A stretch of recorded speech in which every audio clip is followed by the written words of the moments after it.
Bienvenidos a la 17ª charla del ciclo Hitos de la Reforma Macroeconómica en el Perú, en homenaje a Renzo Rossini. Nos encontramos en un salón de Zoom y transmitiendo en vivo a través de Facebook. Los participantes pueden dejar preguntas a nuestro invitado como comentarios, y si el tiempo lo permite, se las formularé hacia el final de su exposición. Un saludo a nuestra audiencia virtual y gracias a todos por su interés. En las últimas décadas, muchas economías emergentes optaron por alguna variante del régimen de metas explícitas de inflación, introducido por Nueva Zelanda en 1990, como estrategia para la conducción de sus políticas monetarias. Los países de América Latina no han sido la excepción. En la actualidad, 8 economías de la región adoptaron este esquema. Considerando el pasado de inflación crónica de estos países, ¿la experiencia ha sido favorable con esta estrategia de política monetaria? ¿Cuál ha sido el desempeño de las economías de la región durante episodios de crisis? Esta tarde nos acompaña José de Gregorio para darnos luces sobre este tema. El profesor de Gregorio es un economista chileno de primer nivel y de gran reputación internacional. Es en la actualidad profesor titular y decano de la Facultad de Economía y Negocios de la Universidad de Chile. Es también Non-Resident Senior Fellow del Peterson Institute for International Economics. En Chile, fue presidente del Banco Central, condecorado por la revista The Banker como el banquero central del año, ministro de 3 carteras, Economía, Minería y Energía, y director de varias empresas privadas. En el ámbito internacional, fue economista del Departamento de Investigaciones del Fondo Monetario Internacional e investigador visitante del Banco Mundial y de la Escuela de Negocios de UCLA. Es autor de 4 libros, siendo el más reciente de ellos IMF Reform, The Unfinished Agenda, y de más de 100 artículos publicados en revistas académicas internacionales. El profesor de Gregorio es magíster en Ingeniería por la Universidad de Chile y PhD en Economics por el Massachusetts Institute of Technology.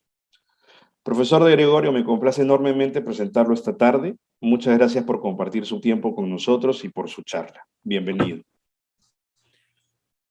Mucho gusto, muchas gracias, es un honor estar aquí, es un honor rendir un homenaje a Renzo Rossini. Fue muy triste cuando el año pasado nos enteramos de su partida. Renzo fue una persona además tremendamente importante en todo lo que es no solo el Banco Central en Perú, sino también su contribución a las discusiones de política monetaria en toda la región.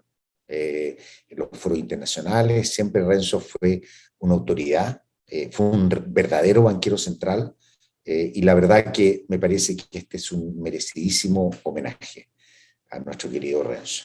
Y además que cuando yo pensaba y me invitaron, dije, qué mejor que hacerlo con un tema que estaba bastante cerca, ¿no es cierto?, que es la operación de las políticas monetarias por la vía de metas de inflación. Pero déjeme hablar, voy a hablar un poquito de inflation targets, de cómo son. Creo que es muy importante para tratar de entender lo que son realmente los inflation targets, y después voy a ver algunas aplicaciones, ¿no es cierto?, la que fue durante la crisis financiera internacional, que me tocó a mí estar en el Banco Central de Chile, pero lo que ha sido recientemente la crisis del COVID, donde vivió, y voy a dejarle un par de referencias y le mandaré esta presentación luego a Diego. Los esquemas de metas de inflación. En primer lugar, hay que entenderlo como no son estrategias de desinflación. Eso es lo primero que hay que tener relativamente claro. Es una estrategia de conducción de la política monetaria que permite tener la inflación más estable y el PIB más estable y una política monetaria más efectiva. Aquí nosotros tenemos, lo que yo les muestro son las fechas en que se adoptaron las metas de inflación en América Latina. 2 características y 2 cosas son relativamente importantes. El grueso de las metas de inflación se adoptó a fines de los 90, principios de los 2000, que coincide con la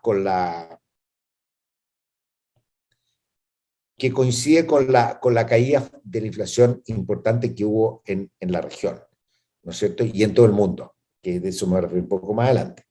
La otra cosa que es interesante, ¿no es cierto?, y es que hay países, por ejemplo, como Brasil, o como el caso de Colombia, que cuando parten las metas de inflación no son demasiado agresivas, ¿no es cierto? Si uno los compara con lo que es la meta de inflación hoy día, Colombia hoy día tiene 3 más menos 1 y tenía en ese entonces cuando partió 15%, Brasil parte de 8 para llegar a 3,75, 1,5.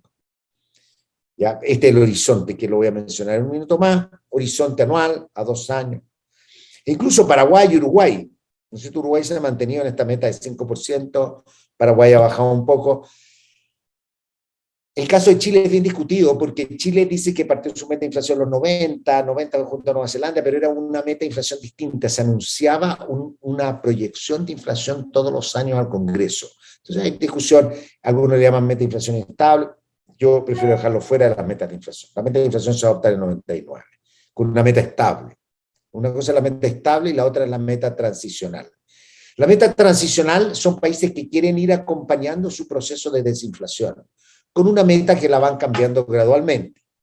Creo que es importante entender que eso es una forma de reducir y de eliminar la inercia.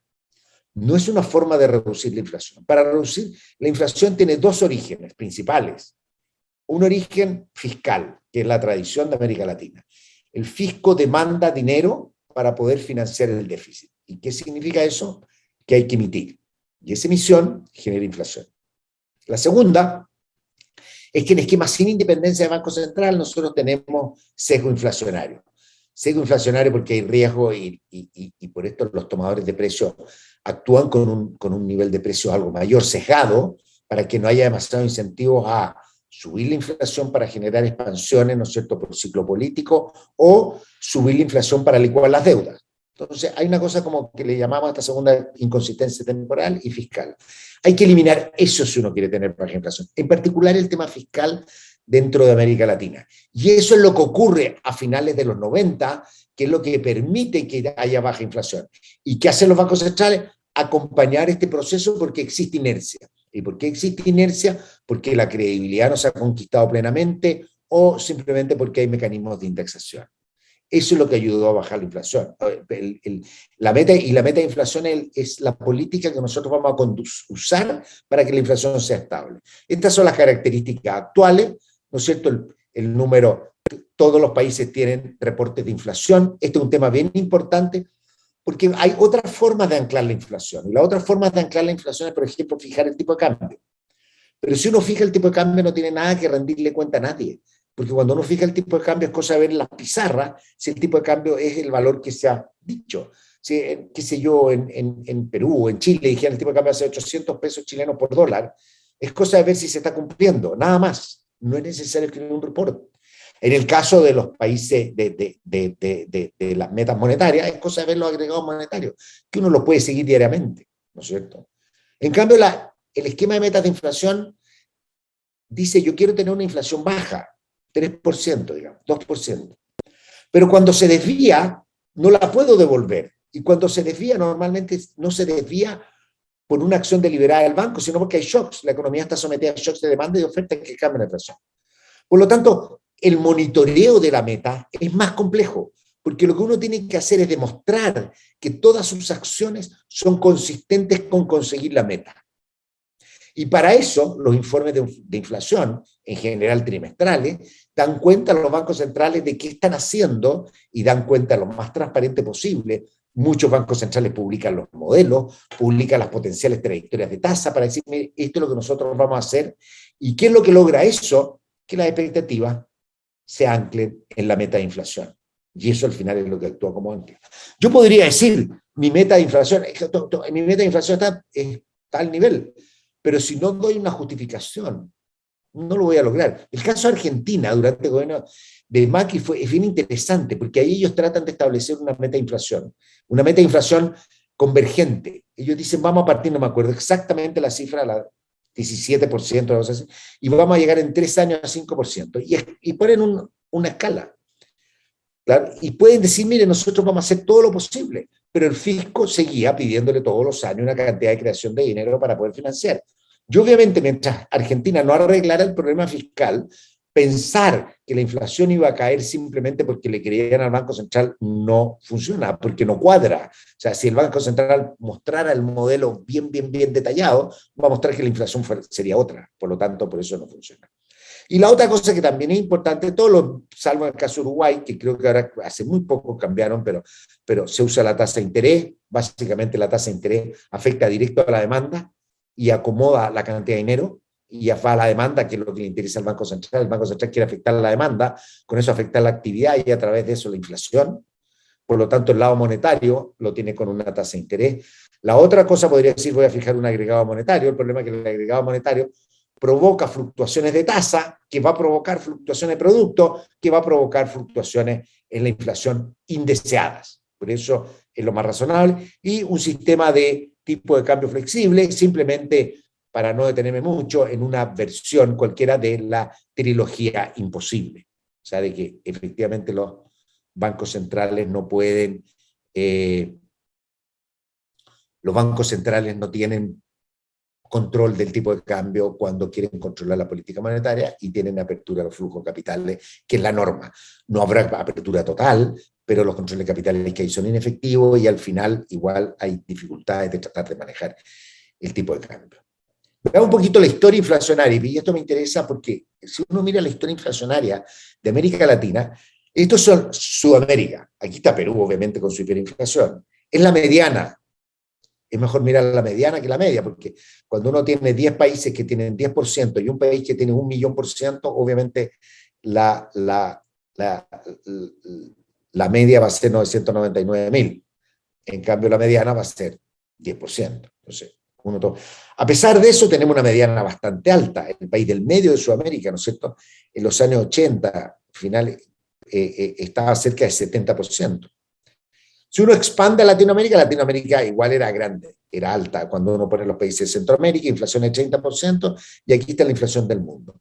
Lo interesante que nosotros vamos a ver aquí es que en el mundo entero, y por eso también hay que entenderlo desde una perspectiva global, en el mundo entero se observa, aquí a partir de los años 2000 más o menos, se observa una caída de la inflación sustancial. Por lo tanto, Latinoamérica tuvo un periodo bastante exitoso de control de sus causas últimas de la inflación. Pero hubo también un fenómeno de desinflación global que permitió a todos controlar y anclar inflaciones bajas. Ese proceso de desinflación global se debe en parte importante a la globalización, que genera menos sesgo inflacionario, genera más estabilidad, ¿no es cierto? Por otra parte, también se debe a mejores mecanismos de producción, just-in-time technologies, cosas de manejo de inventarios que permitirían tener los niveles de precio de la empresa bastante más estables, un conjunto de razones fundamentales y aumento de productividad que permitieron que ahí es cuando aparece la primera revolución tecnológica de IT, ¿no es cierto?, de la Information, ICT si quieren, Information and Communication Technologies, que lo que permiten es que bajan los precios, permitiendo que haya aumento de salario, aumento de ganancias, pero los precios pueden bajar con aumento de productividad. Y aquí nosotros tenemos esta fase de baja inflación. Esto, si uno lo quiere ver a las principales economías latinoamericanas, cómo fue la evolución de la inflación, y que también es bien interesante por décadas. En la década de los 70, prácticamente todos los países, Chile tuvo en la década de los 70 una cuasi hiperinflación muy alta, ¿no es cierto?, en el gobierno de Allende del 73 y la entrada del dictador del 74, pero el grueso de la economía estaba cerca de 30%, eso los 70. Los 80 y 90 la inflación se dispara, ¿no es cierto? Se dispara en Brasil en los 90, desde los 80, aquí tenemos nosotros el pic de Perú, Argentina, inflación muy alta a finales de los 90, ¿no es cierto? Y así hasta. El único país que en los 90 logra inflación entre el 90 y el 2000, digamos, logra inflación de un dígito es Chile, que el 94 viene a tener inflación de un dígito. Todo el resto de los países seguían dos dígitos.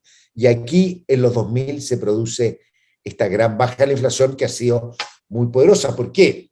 Porque al no tener dependencia de la política monetaria, de la política fiscal, al tener una política monetaria creíble, cuando hay desinflaciones producidas por caídas del producto, hay relajación de la política monetaria. La política monetaria en este contexto, aunque es algo muy discutido teóricamente, cumple esta cosa de la trilogía imposible. ¿Qué significa la trilogía imposible? Perdón, se llama la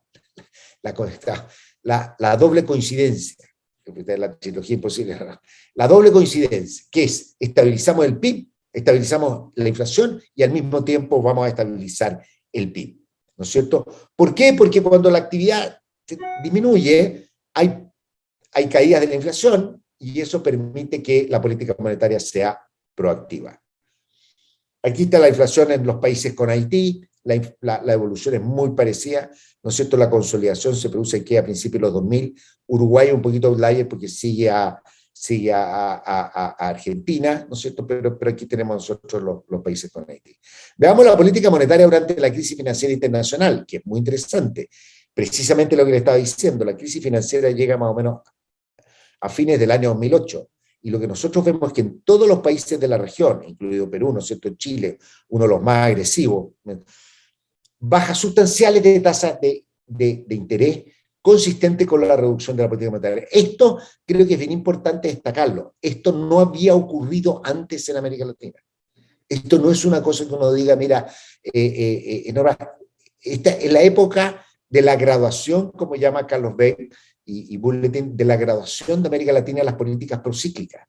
Latinoamérica fue capaz de producir un fuerte estímulo monetario, ¿no es cierto?, sin la tradicional fear of floating. Si los tipos de cambio se depreciaban, como vamos a ver más adelante, no era un problema que limitara la capacidad y la fuerza expansiva de la política monetaria. Obviamente, a la altura del año 2010, las inflaciones empiezan a subir, las economías se empiezan a recuperar y los bancos centrales tienen que empezar a normalizar su política monetaria después de estas muy grandes expansiones que duran hasta fines más o menos del año 2009. O sea, estamos aquí terminan las expansiones a mediados del año, a principios del año 2010. Terminan de bajar, ¿no es cierto?, durante el primer semestre del año 2009 y se quedan en condiciones bastante expansivas hasta principios del año 2010, que es cuando empiezan a retirar los estímulos. Y esto ocurre, y eso es lo importante, y lo importante de todo el esquema, con depreciaciones del tipo de cambio, incluso Perú, que normalmente es más estable, yo lo pongo color cobre, ¿no es cierto? Incluso en el caso de Perú, que tiene lo que nosotros observamos son depreciaciones masivas de los tipos de cambio, o sea, masivas, estamos hablando de niveles, todo el periodo promedio es 100, los países llegan a depreciaciones de 30% respecto del promedio, pero estamos hablando de que parten de niveles de 90. O sea que hay países, ¿no es cierto?, México, Chile, que tienen depreciaciones que llegan a 40, 50% fácilmente, de manera muy severa, y la economía no sufre un ataque inflacionario, ni la economía sufre una crisis financiera, que es lo que históricamente ha sido considerado como las razones para que las economías tengan temor a flotar y por lo tanto tengan temor a relajar la política monetaria.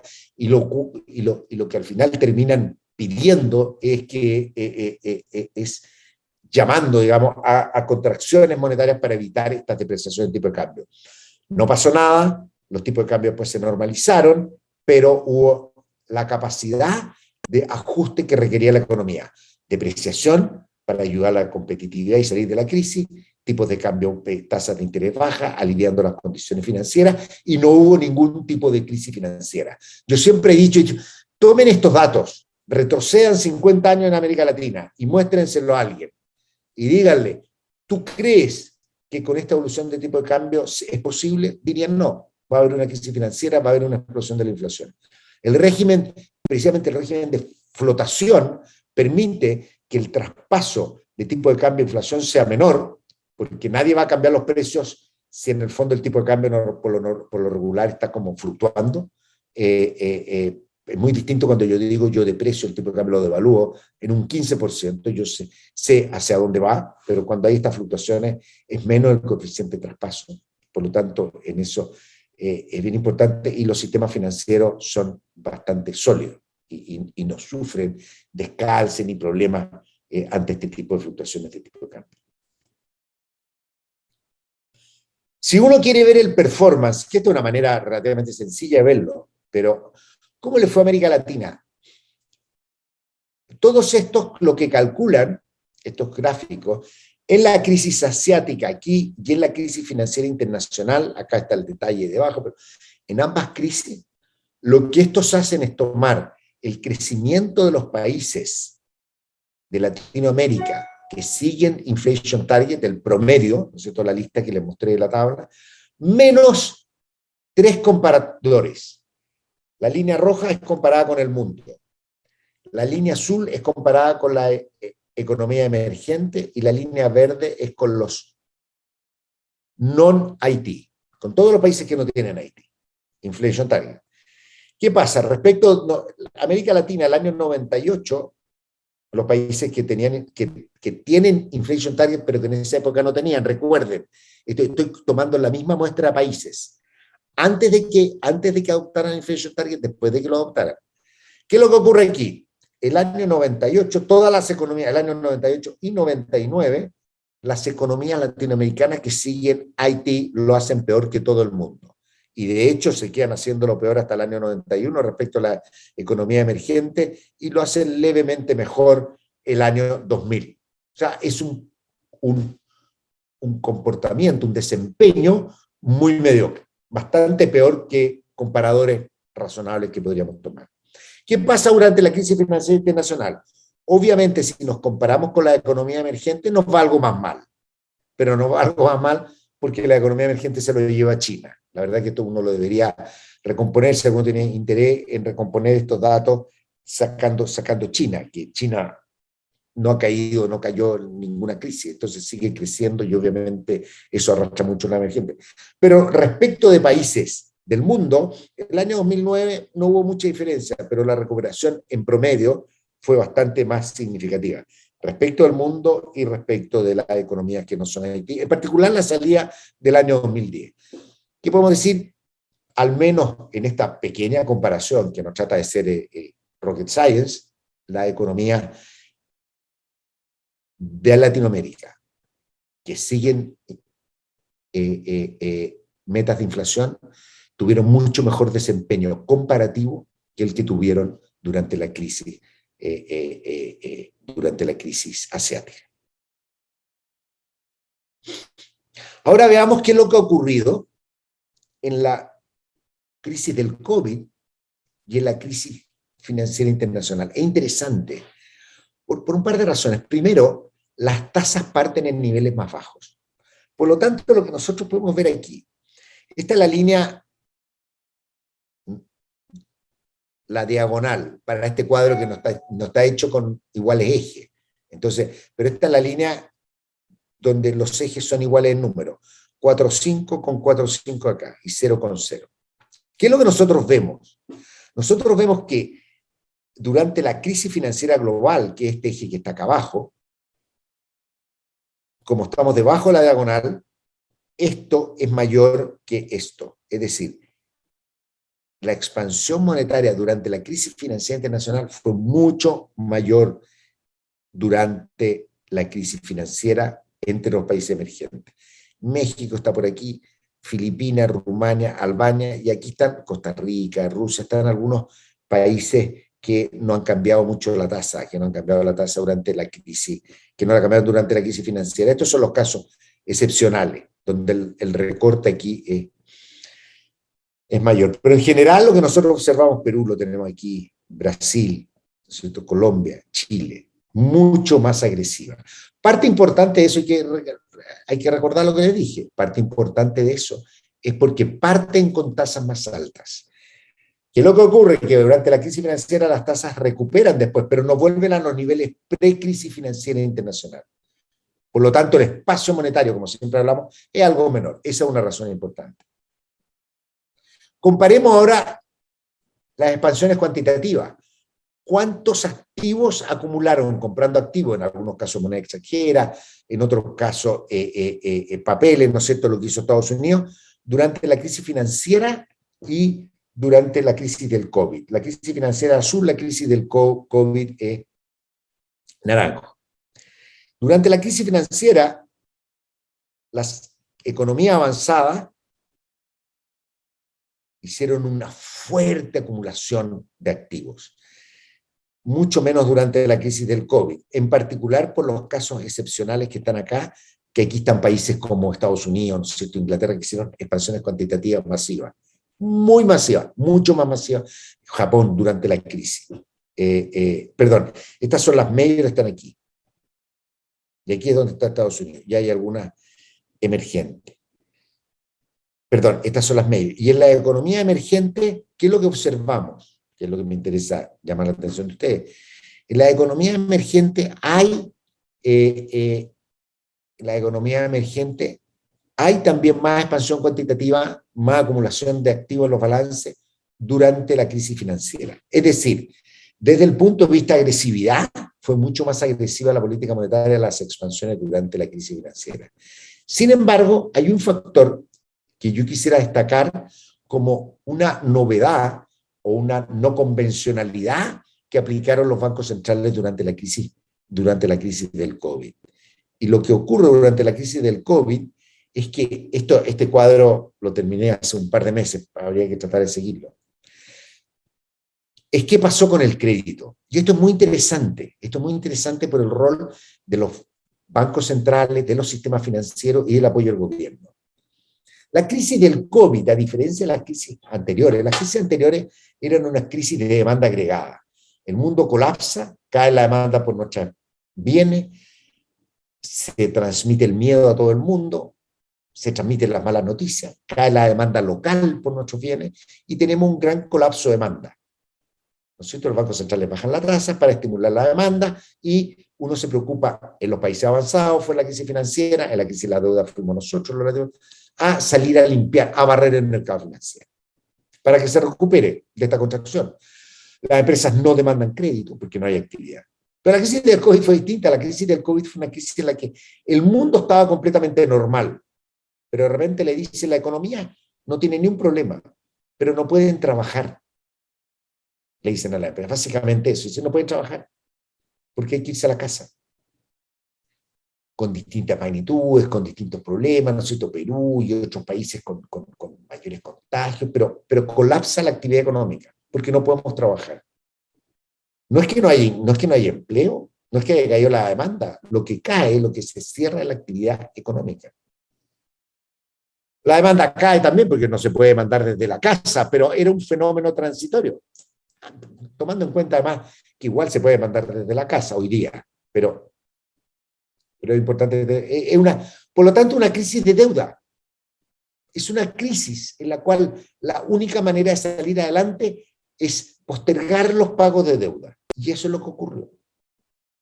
Los gobiernos que hicieron, le dieron a las empresas garantías, a los créditos, en la inmensa mayoría de la economía emergente. Los bancos centrales proveyeron crédito para que la inmensa mayoría de la economía emergente pudiera expandir, los bancos tuvieran acceso a financiamiento para expandir el crédito y tomar estas garantías que estaba ofreciendo el Estado. ¿Y qué significó esto? Que esta es una de las pocas crisis en la cual el crédito sube en el pic de la crisis, aunque la actividad económica colapsa. ¿Por qué? Porque el crédito es lo que nos permite que las economías no sean destruidas. Y vamos un poquito a la evidencia de lo que está pasando recientemente en un solo cuadro, y puse todo junto. Estamos saliendo de la pandemia y nosotros vemos una explosión de la tasa de inflación. Una explosión de la tasa de inflación. Explosión en los esquemas actuales, o sea, todo bajo un dígito, salvo Brasil que está llegando a los 2 dígitos. No estamos hablando de inflaciones de 30, 50. ¿No es cierto? Pero nosotros observamos México en 6%, Chile en 5,3%, Perú por ahí por el 5%, ¿no es cierto? Colombia acercándose al 5%, de manera muy pareja, toda la economía subiendo. ¿Cuál es el origen de esto? El origen de esto es un origen de oferta bastante importante. ¿Qué nos dice la meta de inflación que debemos hacer frente a los shocks de oferta? Depende. Si el shock de oferta es transitorio, no hacemos nada. Si a mí me dicen, la inflación subió porque durante estos 3 meses no tuve producción de un mes, pero solamente transitorio, en la medida que no sea un bien muy esencial, uno dice, pasamos estos 3 meses y vemos qué hacer estos 3 meses. Ahora, hay 2 características de este shock de oferta que lo hacen complicado.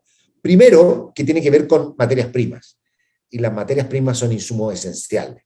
Por lo tanto, ¿qué es lo que pasa? Puede durar 3, 4 meses esta alza, pero su contaminación al resto de los precios puede hacerla muy prolongada y podría incluso causar desanclaje de expectativas. Me explico. Nosotros vamos a tener ahora un aumento del petróleo. Suben todos los bienes que usan petróleo como insumo, pero empiezan a subir también otros bienes que no necesariamente son los mismos, sino que otros bienes porque todo se ha hecho más caro para recuperar poder de compra.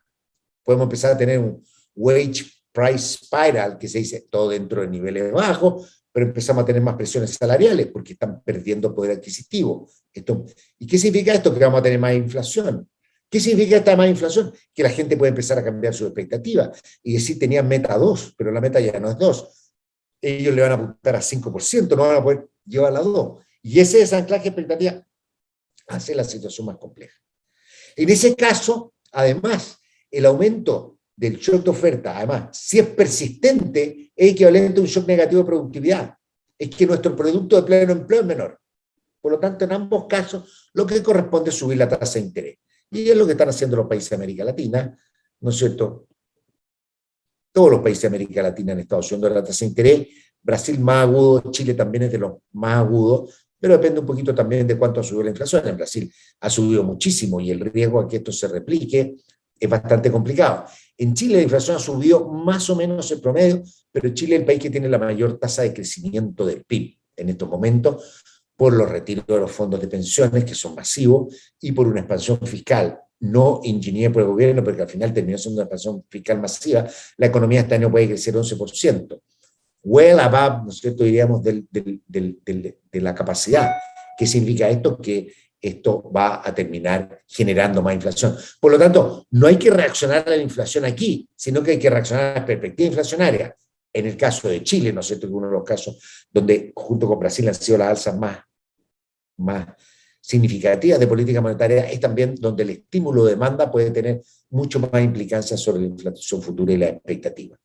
Y con eso, ¿no es cierto?, aquí les dejo la referencia, pero con eso voy a parar de compartir mi pantalla y podemos entrar a alguna sesión de preguntas y respuestas.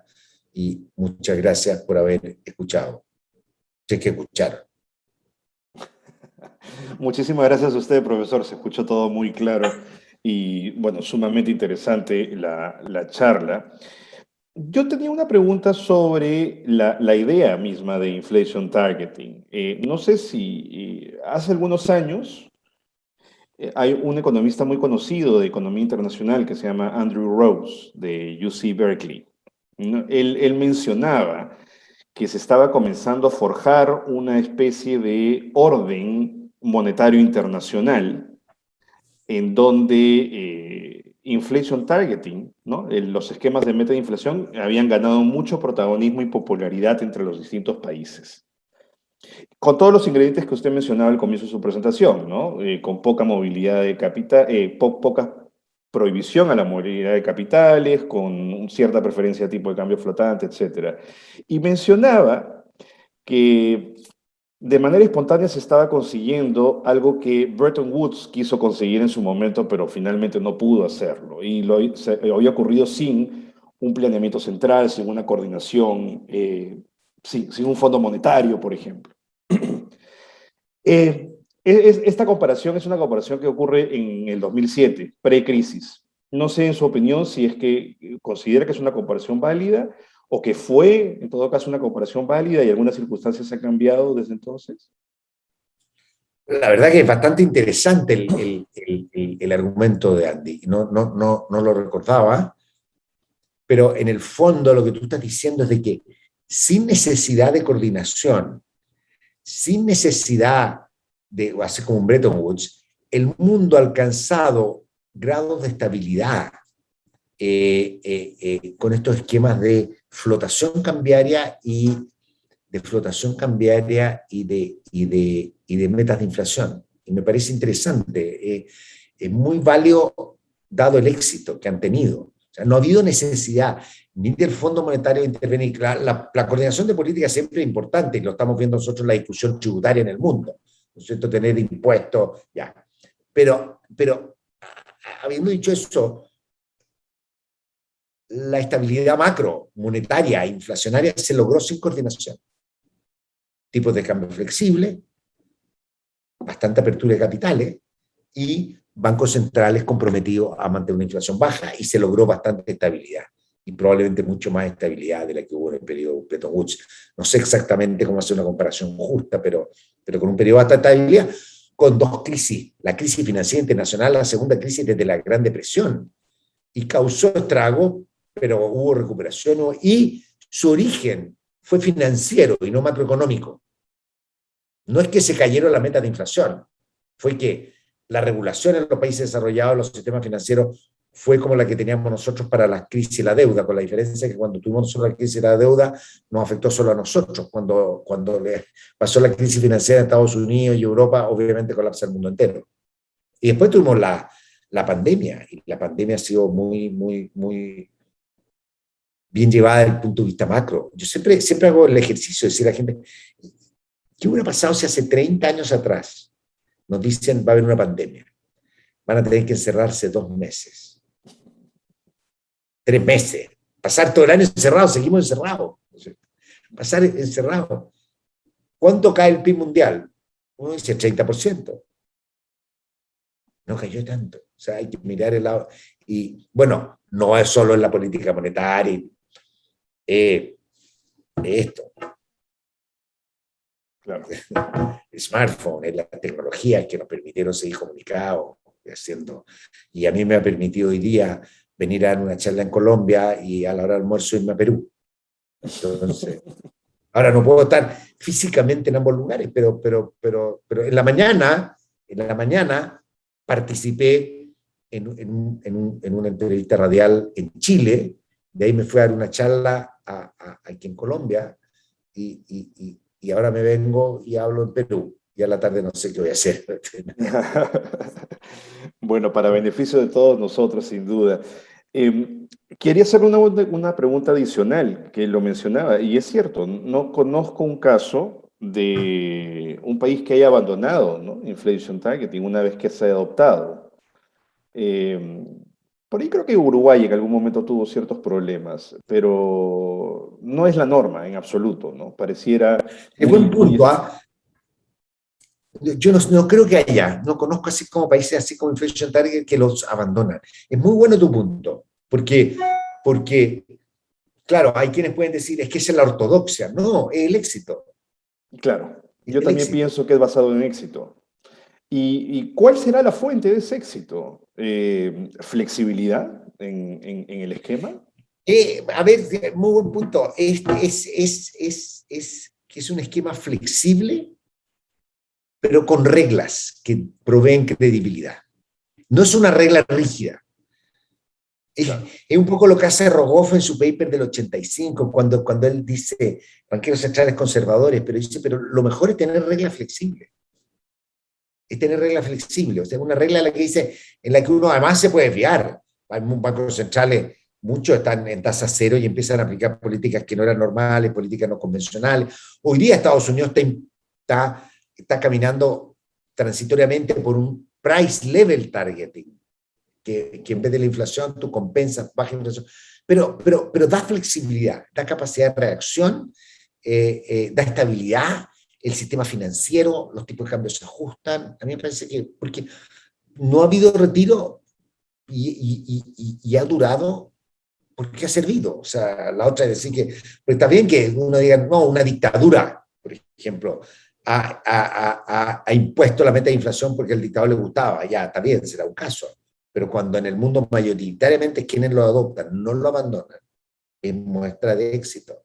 Y quienes no lo han adoptado, quienes lo abandonan, Turquía, el caso como que lo abandona y no, porque allá siguen lo que yo llamaría Erdogan Economics, que cuando tú bajas la tasa de interés, haces crecer más la economía, reduces la inflación, que es como el free lunch en su mejor expresión, pero nosotros sabemos que no es así.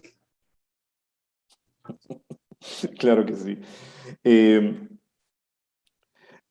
acá hay una pregunta que se la transmito, profesor. Deme un segundito y con eso creo que ya terminamos. Eh,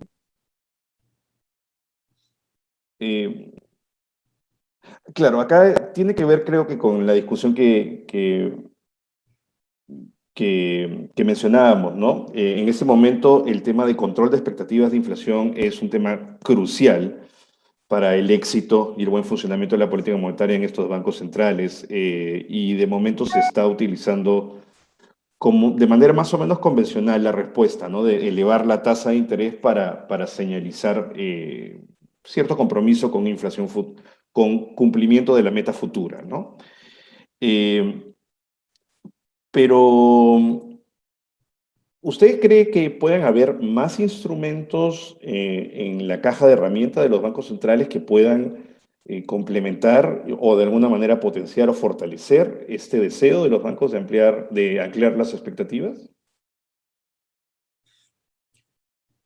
Hay dos cosas en tu pregunta. La primera es cómo se hace el anclaje de expectativa. Ujú. Y el anclaje de expectativa se hace con credibilidad, y la credibilidad se logra asegurando que la credibilidad se logra actuando consistentemente. O sea, uno no puede decir yo quiero una inflación de 2% y solo pasa 3 años con la inflación del 5%, nadie le cree. O sea, hay como actuar y ser consistente y demostrar que uno es lo que está logrando. Esa es la primera razón. La otra parte de tu pregunta, yo diría, es si hay más instrumentos en la caja de herramientas del Banco Central para cumplir sus objetivos. Y ahí está la discusión de las políticas no convencionales a tasa cero. Ahí está la discusión de políticas para facilitar el crédito a través de abrir líneas de descuento especiales, apoyando el crédito. Yo creo que hay cosas que los bancos centrales han demostrado tener herramientas. No solucionan todos los problemas.